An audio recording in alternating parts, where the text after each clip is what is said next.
Hello বন্ধুরা, শাশুড়ি মা রান্নাঘরে তোমাদের অনেক অনেক স্বাগত। দেখো আজকে আমি একটা খুব সহজ পদ্ধতিতে খুবই ঘরোয়া ঘরোয়া জিনিস দিয়েই একটা রেসিপি করে তোমাদের শেয়ার করব।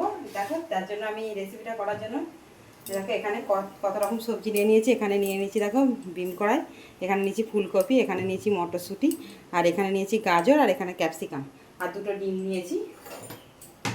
আর এখানে নিয়ে নিয়েছি দেখো এই যে সয়াবিন। আর আমি কীভাবে কী করছি রেসিপিটা তোমাদেরকে শেয়ার করো, তোমরা দেখতে থাকো। আর কী লাগবে আরও আমি তোমাদেরকে তাও শেয়ার করে দেবো। দেখো কোড়া বসিয়ে আমি জল দিয়ে দিয়েছি, জলেতে দিয়েছি নুন আর হলুদ, আর হালকা করে একটু ভাপিয়ে নিলে তাহলে রান্নাটাও তাড়াতাড়ি হবে আর সবজিগুলো ভালো সিদ্ধ হয়ে যাবে, আর যে কোনো পোকা টোকা থাকলে সেটাও হয়ে যাবে। দেখো সবগুলোই আমি সবগুলোই একটু সিদ্ধ করে নেব। শুধু ক্যাপসিকামটা রাখবো, তেলে দেবো, নুন হলুদ দিয়ে একটু সিদ্ধ করে নিলে ভালো হবে।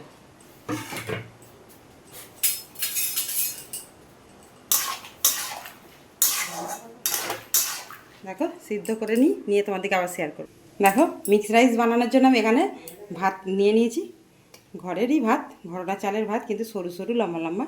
এটা দিয়েই আমি বানাবো। বললাম কয়েকটি উপকরণ দিয়েই আমি মিক্স রাইসটা বানিয়ে ফেলবো। তোমরা অবশ্যই মিক্স ভেজ রাইসটা বানিয়ে করে খেয়ে দেখবে এবং কমেন্ট করবে। দেখো সিদ্ধ হয়ে গেছে, তুলে নেবো।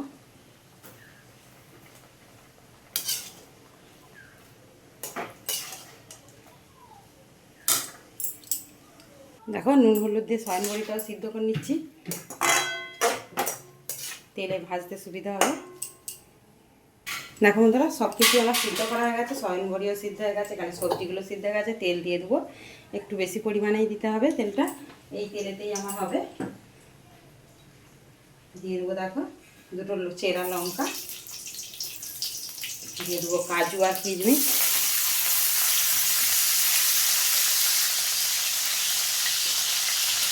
দিয়ে ভালো করে ভাজা ভাজা করে নেবো। দেখো কাজু আর কিশমিশ ভাজা হয়ে গেছে, দিয়ে দেবো সবজিগুলো। এখানে আমি ক্যাপসিকামটাও দিয়ে দেবো, সবই একসঙ্গে ভাজতে থাকবো। অবশ্যই ভালো করে ভেজে নিতে হবে। আর এখানে যে সয়ান বড়িগুলো নিয়েছে ওগুলো ভালো করে নিচুড়ে নেবো। সয়ানগুলো নিচুড়ে আমি ওটা দিয়ে দিচ্ছি, তেলের সঙ্গে ভালো ভাজা হবে বলে। দেখো সবজিটা প্রায় ভাজা হয়ে এসছে। এবার আমি উপর দিয়ে আরেকটু নুন দিয়ে দেবো, নুন দিয়ে সিদ্ধ করা আছে, অল্প একটু নুন দিয়ে দেবো, ভাতে একটু নুন দিয়ে দেবো,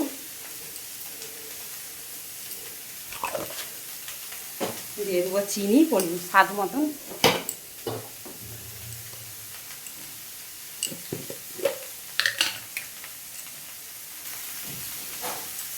চিনিটা দিলে ভাজাটার কালার চেঞ্জ হয়ে যাবে, আর কালারটা ভালোও আসবে।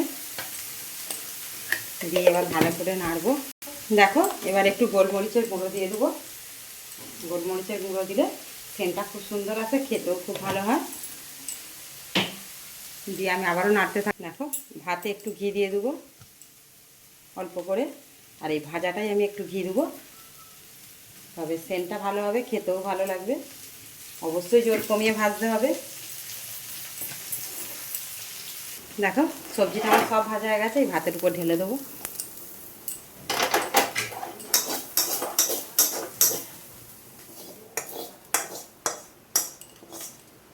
দিয়ে কড়াটা অল্প করে একটু ধুয়ে নেবো, কড়াটায় লেগে গেছে।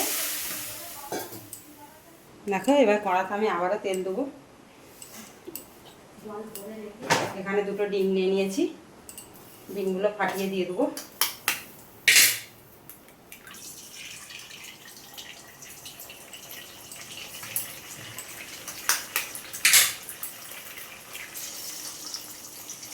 যে ডিমগুলো ভালো করে ঝুড়ো করে ভেজে নিই। এগুলো আমার ঝুড়ি ঝুড়ি করে ভাজা হয়ে গেছে। তোমরা যদি নিরামিষের দিন হয় ডিমটাও দিবে না। মিক্স করব, একটু একটু করে কড়াতেই মিক্স করব, তাহলে ভালো হবে।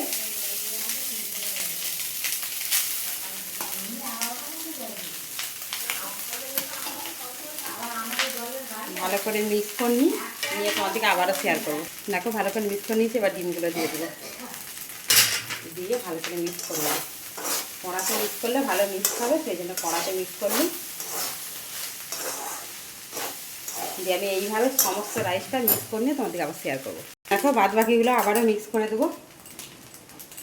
কড়াতে করার একটাই কারণ, ভালো মিক্স হবে আর খেতেও ভালো লাগবে। ভালো করে মিক্স করে নিয়ে তোমাদের শেয়ার করছি। দেখো মিক্স হয়ে গেছে, ঢেলে নেবো, গ্যাসটাও অফ করে দেবো।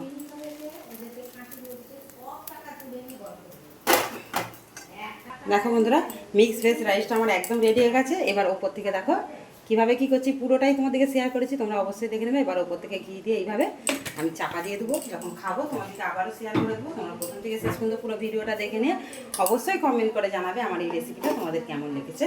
অনেক অনেক ধন্যবাদ।